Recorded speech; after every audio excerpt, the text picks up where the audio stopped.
আসসালামু আলাইকুম গাইস, কেমন আছেন আপনারা? আশা করি সকলেই ভালো আছেন।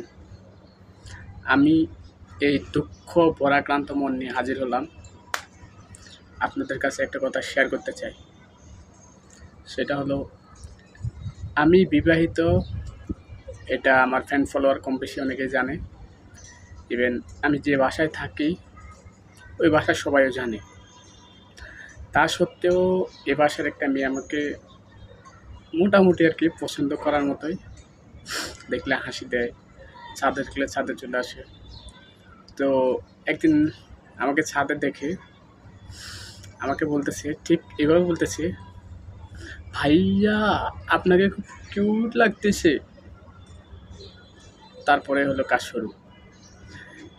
তারপরের দিনই আমার মুখে ব্রণ এত বড় বড় গোটাগাটি একদম ভরে গেছে। তো আমার মনের আক্ষেপ নিয়ে তাকে একটা কথাই বলতে চাই, যদি সামনাসামনি আরেকবার পাই, একদম যে মুখ দিয়ে বলছে ওই মুখের উপরে একদম মুত্তা দিব।